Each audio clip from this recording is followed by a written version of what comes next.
இந்த ஐஸ்கிரீம் சாப்பிட்டாலும் நீங்கள் வெயிட் லாஸ் பண்ணலாம் நிறைய பேர் வீடியோ போட்டிருந்தாங்க. நமக்கு தான் ஏதாவது செஞ்சு பார்க்கணுன்னாலே கை வந்த கலையாயிடுமே. அதனால வீட்டில் இந்த தேங்காய் எடுத்து நல்லா உடச்சி பார்த்துட்டு அது உள்ள நல்லா இருக்கா இல்லையான்னு டவுட்டாக தான் இருந்தது. ஆனால் தேங்காய் வந்து நல்லாவே இருந்துச்சு. தேங்காவை பேத்துக்கிட்டு இருக்கும்போது நான் மனசில் ஒன்று நினச்சேன், ஆனால் வெளியில் ஒன்று சொன்னேன். ஆனால் நான் மனசில் நினச்சது தான் நடந்துருச்சு. ஓட்ட விழக்கூடாதுன்னு மனசில் நினச்சா அது நடந்துருச்சு. இந்த டிவிலலாம் திடீர்னு யாராவது மோட்டிவேஷனல் ஸ்பீச் கொடுத்தா, இன்னைக்கு நம்ம வாக்கிங் போகிறோம், ஒரு மாசத்துல உடம்பு குறைக்கிறோம் அப்படின்னு சொல்லி நம்மளே நம்ம மோட்டிவேட் பண்ணிட்டு அப்படி 2 நாள் நடப்போம், 3வது நாள் அப்படியே டயர்ட் ஆகும், 4வது நாள் சரி நாளைக்கு போய்க்கலாம், சரி நாளன்னைக்கு போய்க்கலாம், அப்படியே லேட் ஆகிடும். அதே மாதிரி தான். ஆனால் இந்த டைம் விடவே கூடாதுன்னு சொல்லி முடிவெடுத்ததை இன்னையிலேருந்து டே 1லேருந்து நான் ஸ்டார்ட் பண்ணியிருக்கேன். உடச்ச ஒரு தேங்காயும் ஓட்டையாக போயிடுச்சு. சரி வீட்டில் வேறு ஏதாவது தேங்காய் இருக்கான்னு பார்த்தா காஞ்சு போன மூடி ஒன்று ஃப்ரிட்ஜில் இருந்தது. அதில் பொறுமையாக தான் தேங்காவெல்லாம் எடுத்து, ஆனால் ஊற்றும் போது கீழே ஊற்றிருச்சு போல இருக்கு.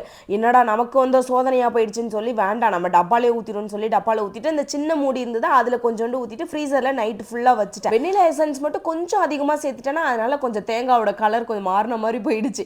காலைல எழுந்திரிச்சு எடுத்து பார்த்தா சூப்பராக இருந்துச்சு. அப்புறம் எனக்கு ஒரு டவுட் வந்துருச்சு, முந்திரிலாம் போடுறமே வெயிட் லாஸ்க்கு ஒர்க் அவுட் ஆகுமான்னு எனக்கு தோணுச்சு. இதெல்லாம் நமக்கு எதுக்கு, டேஸ்ட்டை பார்ப்போன்னு வாயில் வச்சு பார்த்தா நல்லா இருந்துச்சு. இந்த ஐஸ்கிரீம் டேஸ்ட் எப்படி இருக்குன்னா சார்ஜா குடிச்சா எப்படி இருக்குமோ அதே மாதிரி தான் இருந்துச்சு.